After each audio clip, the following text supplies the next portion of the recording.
and ready to learn about RWAs. Maybe to start off, Michael, Chris, you guys can quickly introduce yourselves, and also maybe tell everyone a bit about Doma, D3, and Plume. Sure, my name is Michael Ho. I'm a co-founder, chief business officer at D3. We are developing the Doma protocol, which is the world's first purpose-built blockchain to tokenize the internet's real estate domain names on chain. Domain names are a $300 billion asset class. There's just under 400 million of these assets in the world today, and we believe this will scale to over $1 billion over the next 10 years. So we're here as kind of the Web 2 to Web 3 bridge for the domain industry. Hey everybody, my name's Chris. I'm just cut out? Hello? Oh, never mind. Hey everybody, I'm Chris. I'm one of the co-founders and CEO of Plume. We build a blockchain, a network, an ecosystem focused on real-world assets. We make it very easy to take things in the real world, put them on chain, and interact with them in a crypto-native fashion. And so you can click buttons and interact with the real world. So everything from financial instruments to collectibles and everything in between. So we've got. Am I cutting out a little bit, or is it just me? Yeah. That's good. Oh, hello? Test. All right, thanks. Hello? All right. Yeah, I'll share with you. All right. So yeah, we make it easy to interact with the real world, from financial instruments to collectibles. So you can interact with Pokemon cards and durians and camels and all that kind of stuff, all the way to financial instruments from private credit funds from Apollo and BlackRock and all these different things. We've got the biggest community, the biggest ecosystem out there when it comes to RWAs, and like Michael said, we're purpose-built for the RWA world as well. So just like they're doing for DomainFi, we're doing for RWAs and real-world assets as well. So anyway, great to be here, and thanks for everyone having us, and looking forward to getting into it. So I think, question for maybe you both actually.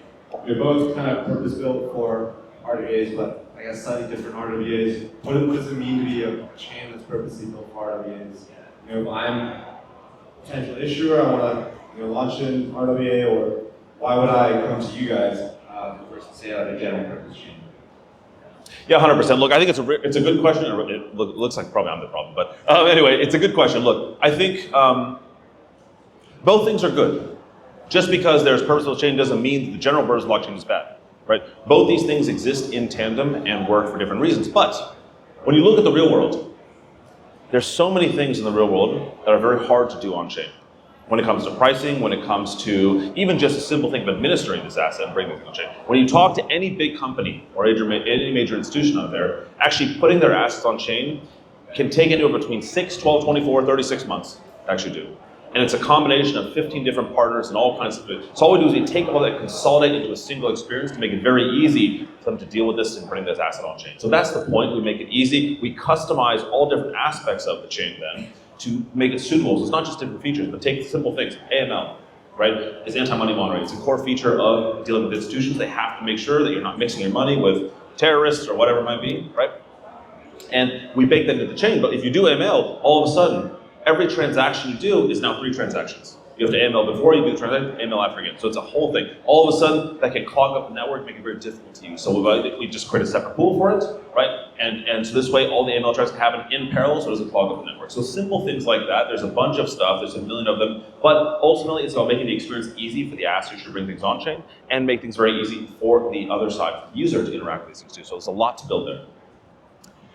I would say for domains, they have been a semi-permissioned asset class for over 30 years, and for domains themselves, they're considered traditionally internet infrastructure. And when you're that level of embeddedness, I think it requires a certain attention to detail around the stakeholders, the people that issue these assets today. And so for us, we found it was much easier to design something purpose-built for domains specifically. Our team has over 30 years of experience in the domain industry. We've launched 300 of these top-level domain extensions like .xyz.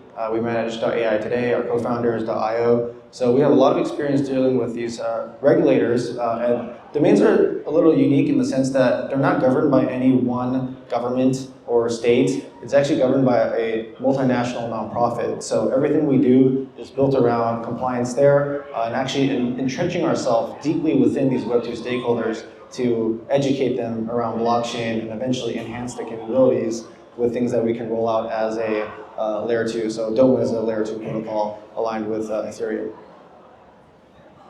And I guess, you know, what do you guys, actually, yeah, how do you guys view, you know, kind of the, like, maybe it'd be helpful if you gave everyone like a bird's eye view of how do you guys see the RWA market today? Like, what's working, what's not, what are some of the biggest unsolved problems?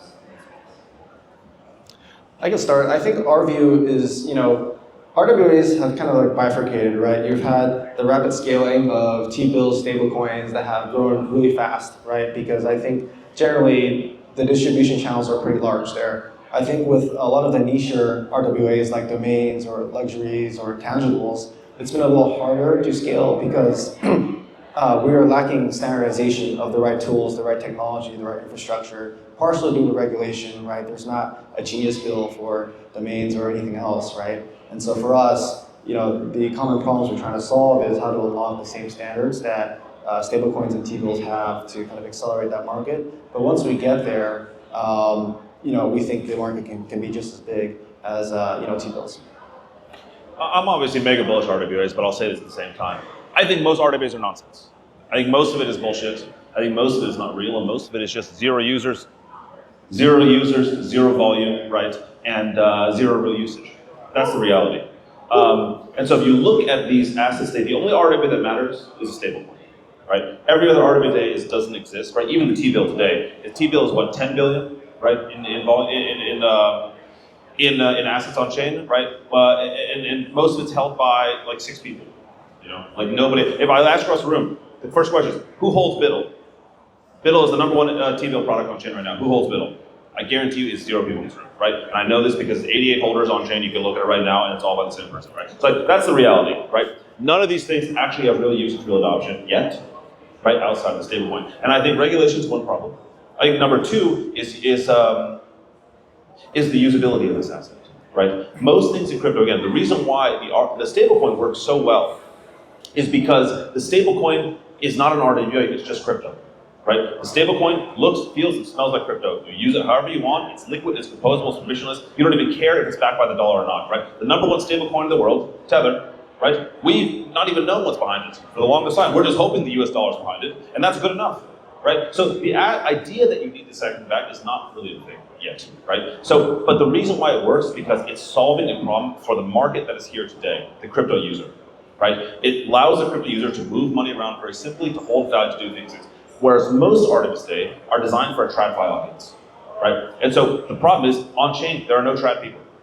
So it becomes it's impossible. So you're building a product for no users. So that's the problem today. You need to turn these assets into a thing that serves the market that exists today and make them permissionless, composable. And that's why we've done a Plume. So Plume, you take all these assets, you put them on chain, and you can use them just like you would crypto. You don't need to know there's anything under the hood. We have all the things built to make it easy to use. And so you can trace it back and be confident there's something there, but it doesn't matter. You use it like crypto. You put it into the Uniswap box, very simple, to from swap, that's it, right? You put it into a lending market, loop against it, and use it just like a normal crypto native asset. That's the way you unlock users. And that's why today, we have the #1 holder count in RWAs in all of crypto, with over 200,000 RWA holders, right? More than Ethereum, AVAX, Solana combined, right? And if you look at things like RWA looping as a real use case, right? Again, all these people that talk about it have zero utilization. We're the only people that have over $50 million on Morpho looping and using these RWAs in a real way. So like, you have to make these things useful for the people that are using them first to make it a thing. And Chris, I have a follow-up question for you. You know, RWAs being used on Plume, like what are they specifically? Yeah, good question. It's a bunch of things. Look, I think of it less as asset classes. I think of it as use cases, right? What do people on chain do today? You do 3 things, right? You earn, yield farming, right? You trade, so it's spot, and then you speculate through derivatives, right? And so those are 3 types of things we do today. And within each use case, we find assets that fit into that use case. So the biggest one is obviously earning. Yield farming is the biggest use case today. And what is that? It's a combination of things like T-bills, right? But T-bills are boring, 4%, who cares, right? So we have other things that make it a little more interesting, right? We have things like private credit, which is also okay, but it's long duration. We have things like minerals, right? Which is just oil rights, right? Oil rights produce a very, very high APY, right? And it's very simple, right? Oil comes out of the ground, it turns into money, right? And so you want that kind of thing. So we have a mixture of all kinds of things like that and make it very easy to earn real APYs that feel like crypto APYs, right? 8, 10, 12, 14%, and you can loop and use it in different ways. So that's the type of thing that we care about. I care about use cases, not the assets, but the types of assets end up being fixed income, yield bearing, straightforward things of that nature. And then on the other side, on the trading side of things, you have Pokemon cards, we have things like Durian Farms, you have things like all those things that are sort of high velocity. And so it's a little bit in between. I think that's a great way of framing it. You know, like thinking about use cases for who exists on chain, which is at the end of the day crypto data users today, and they want to make money by trading, earning yield, and then kind of other things that exist in the crypto native kind of world, right? I guess for you, Michael, as you think about DOMA and tokenizing, domains, which is, I guess, a little bit more of a niche. Are you viewing things similarly? I guess how Chris is, but like how do domains fit into the needs and desires and wants of existing crypto native audience? Yeah, I think there's a lot of parallels. I agree with Chris in the sense that most traditional RWAs have been designed for TradFi or more institutional stakeholders. And I think one of the gating problems for RWAs is that they haven't really taken off because, as you said, they haven't been productized in a simple and easy to understand way. Most Web3 native audiences really just want speculation. They want to make money, they want to speculate.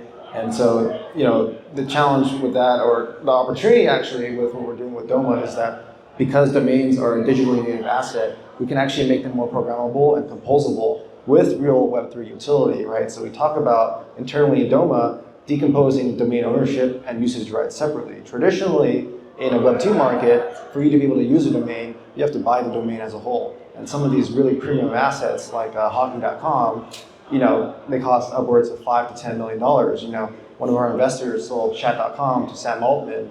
Now he uses it to redirect to ChatGPT, right? So some of these valuable real estate on the internet haven't been able to be accessible by the everyday user. And when we can break them down and introduce new use cases on Web3, but also working in Web2, I think that's where you kind of create new value and create these microeconomies over time that add up and kind of form an ecosystem that you can build tooling and infrastructure and ultimately more liquidity in the ecosystem. I guess for someone who's not very familiar with the domain market, how big is it currently? And I guess by tokenizing a lot of it and like you're saying, democratizing access to some of these premium assets, how much bigger is the market? So there's two factors. So today there's about 360 million domains in the world, right? These mostly are .coms, .xyzs, country codes like .io, .ai. Half of these domains actually aren't hosting the website, which tells us that most people are speculating on these, right? Either they bought them when they were released in 1998, or they're just like trying to flip them over a period of time. The carrying costs for these assets are pretty low. So we think that opacity can be solved by a lot of blockchain problems. Like we said, it's pretty painful to buy and sell a domain name. You have to use a broker, pay 20% commission fees. You can get rugged, they can lie to you, you have to use a third-party escrow. So all these things add up over time, just make it really hard to build liquidity in a gated market, right? Which is kind of like Web2, right? So that's one factor we think can unlock greater liquidity. The average value of a .com today in the aftermarket is well over $3,000. So if you kind of do some rough math, our calculation is that it's over $300 billion asset class, right? And we think this number is going to increase because next year, there's actually going to be new extensions coming out. So we're working with Solana Foundation on creating a .sol, which is like an entirely new plot of land that anyone can go register, right? We're working with Avalanche on .avax and many other L1s. So it's kind of like us introducing net new assets that people can buy, use, hold, speculate, whatever it is. And that's kind of the size of the domain market. We want to grow this to 1 billion domains issued over time, and build in a lot of these agentic Web3 use cases. And I guess a bit of a question for you both, right? And just thinking back to the way you framed it around, the way to think about how RWAs scale is really use cases for who exists on chain. I guess a bit of a prediction, right? It sounds like T-bills and private credit have kind of fit in that bucket. What do you think scales next? It sounds like you, Michael, think domains could be really one of the things, at least within the trading and speculative use case, to really help grow the RWA space. Just what else do you think in terms of I know you don't like to use asset classes, but I guess someone who does, right? What do you think might scale next? So it depends on what you like, but look, I like them all is the honest answer, but I'll give a few that I think are very interesting. I think one is, I think about it as volume. Where is their volume today? And what is going to get translated to this? What are those problems in the volume today, right? One obvious one is you look up something like Whatnot, right, as an example, right? Whatnot is it's video shopping, right? And you're speculating and buying cards, and card breaking is a big thing, right? So cards alone have a tremendous amount of volume, right? And so taking that on chain, making it easier, we've seen with cards itself, right? On Sol a couple weeks ago, we all saw that, right? And you think things like that, like being able to make that a new game is a whole thing on its own, right? I think we've still not unlocked that. People are still thinking about cards as an actual card. Nobody cares about the card. The truth is, it's another way to gamble, right? So if you turn that into a game, the volume there is going to escalate and fly a lot. So I think cards are still fun. There's a lot to it.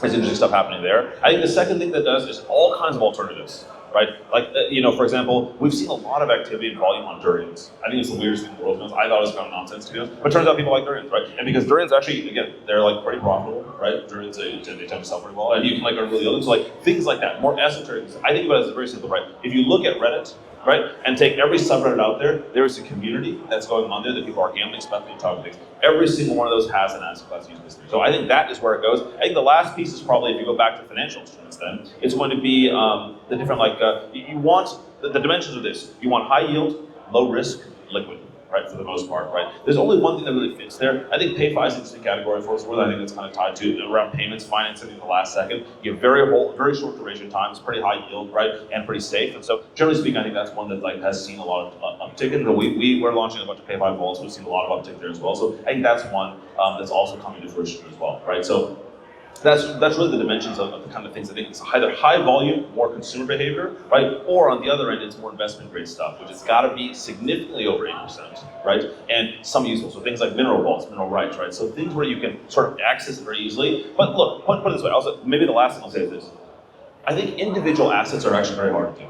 I think people think about things in terms of baskets, right? What does someone really want? They want exposure to AI. They want exposure to crypto, right? They want exposure to robotics, right? Individual things are tough, right? Because there's so many problems with everything. There's always something wrong. There's nothing perfect in the world. So if you can create a basket, synthetic version of all these things, and create a thing on top, right? And allow you to allocate that I think is the most interesting thing, right? I think the very last thing I'll say is outside of individual things that are spot, I think the synthetics world is very interesting, right? Things that sort of represent something but don't have to actually be it, right? So if you can take a synthetic version, which is take a feed of GDP, take a feed of sentiment, take a feed of take prediction, and combine that, you can actually create a new asset out of nowhere that represents this thing, that allows you to speculate. So I think that area we've seen a ton. Like prediction markets, there's obviously a ton of volume there. The problem with the prediction market is there's a start and an end date. It's hyper specific to that thing. So if you can make that a simpler idea, right? I think there's a lot of ideas there. There's a lot to do there. Actually, the first phase of RWA tokenization was actually just wrappers, right? Yes. I think we're now entering this new phase where there's actually utility being applied to tokenized ownership of some of these RWAs. So yeah. I think we might, I think that's it for questions for me. We might have time for one or two from the audience.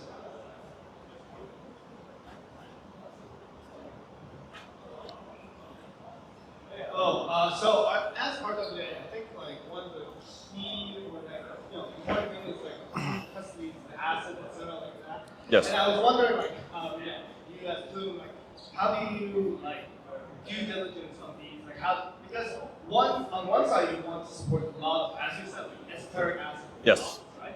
But then how do you do that due diligence, etc. Like just wondering on the process of that. Thanks. For sure. I think it's a great question. I think it's actually a very important one because at the end of the day, the thing with RWA is it lives in the real world somewhere, right? Which means the person who's holding that can take it any time and you're trading vapor, right? And so it's important to make sure that is done correctly. So I think it's a good point. Now, how do you solve that, right? Today, if we get, let's look at the analog today. Look at the stablecoin, right? Which is the number one RWA in the world. If you look at the stablecoin, who controls that today, right? For the most part, we also have no idea, but it's all pretty centralized, right? So take Circle, it's mostly BlackRock. Right? Take Tether, we still don't know, right? And so even the largest one in the world we haven't solved.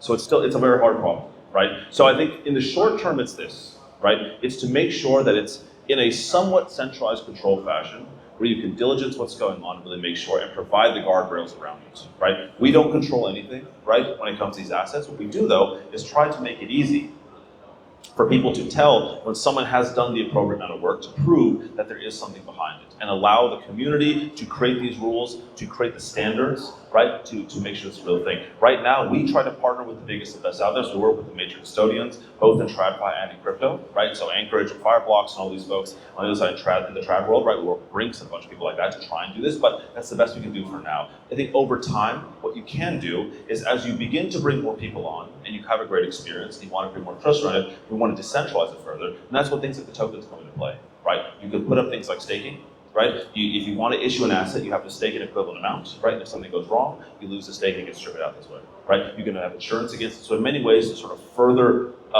build this out in a trustless fashion, right? But for right now, it is a little bit trust-based, unfortunately, because you do have to have that tie between the real world and the crypto world. So over time, we'll decentralize it and make it trustless. For now, it's trust-based, and the community can create rules around how they'll dictate what's good and bad.